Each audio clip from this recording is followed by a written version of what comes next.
just want to bring us into another teach and to run a new, I don't know if I would call, we're calling it a practice, maybe it's a map called co-revelation, and we're going to get there, but I want to link it to what we talked about in the groan zone. Because when groups start groaning together, we tend to go one of two ways that damages relationships. One is either we beat feet, right? We're just out. Thank you very much. I'm out of here. I've been through this process before. Thank you, no thank you. I'm leaving. And that certainly doesn't sustain relationships. Or we force too early convergence, or a couple of voices, or people with a little bit more power tend to have their voices heard, and we force like what looks like a collective decision, but actually isn't necessarily. And that ultimately hurts our relationships. So the model or the practice I'm going to talk about now is about keeping relationships at the center. And I haven't quite figured out how to teach this yet without going a little bit into my story, so that's where I'm going to start.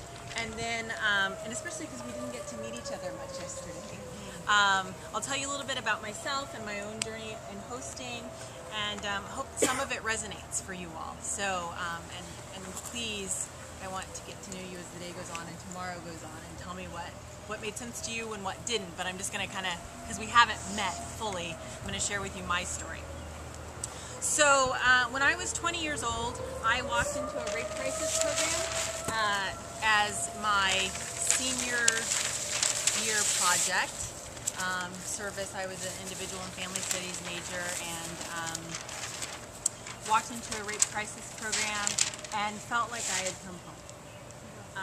The amount of camaraderie and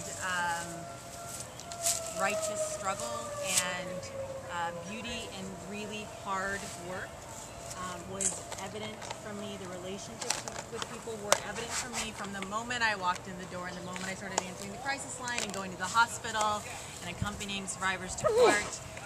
And I knew that working in violence against women was going to be my life's work.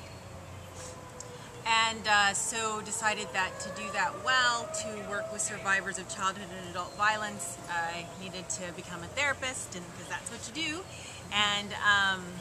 And fairly soon started working at a local domestic violence program, where I really started to both understand the dynamics of family violence, but also began to meet people where they were. And I always say at the shelter is where I learned that no one is stupid. So there are always good reasons for people doing what they do. And I would have told you in all of my training, I believe that people had good reasons for doing what they do.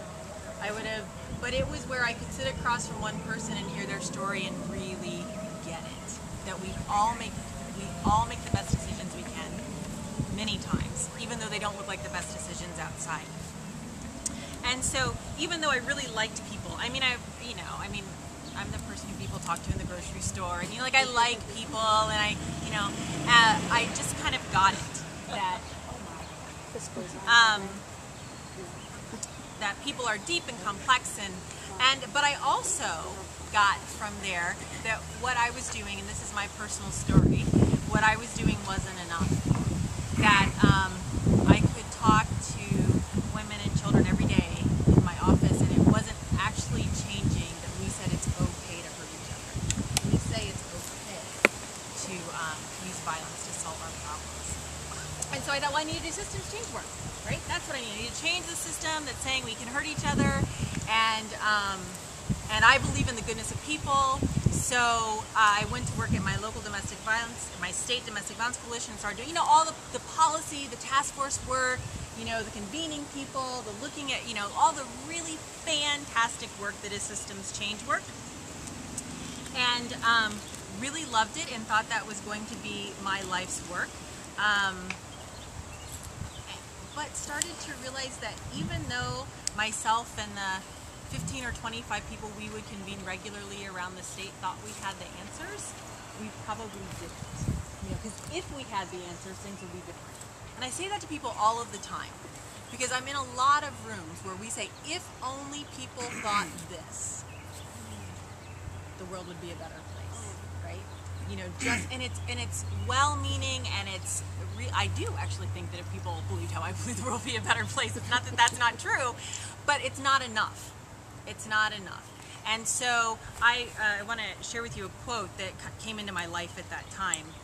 It's an Audre Lorde quote, and it's, "If our history has taught us anything, it is that action for change directed against the external conditions of our oppressions is not enough."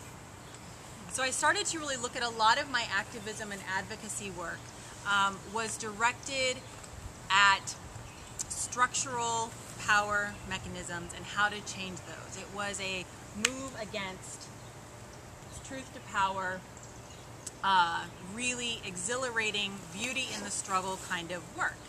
And I just started kind of spinning on this quote that was saying, okay, but Audre Lorde, right? She says there's something else, right? So what would that something else be? And so lots of time passed. I had a child, and he had some illnesses, and I had to change my work, basically. It wasn't working. So I developed kind of an expertise on the intersection of gender and race and violence. Like that was in my coalition. That's kind of what I did, and that was my expertise, and that's what I spoke on, and that's what I talked about. And then I had a baby, and as babies do, they change your whole world, and he had some health problems, and I looked at him when he was, I don't know, I think maybe like 4 weeks old.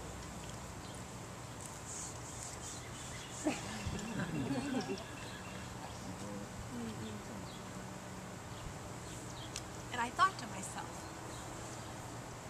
everyone is this perfect. Everyone deserves to be loved the way I love him. And my heart softened. I don't know how to say it. I found my activism work to be very heartful work, to be very loving work, to be very, to be full of heart.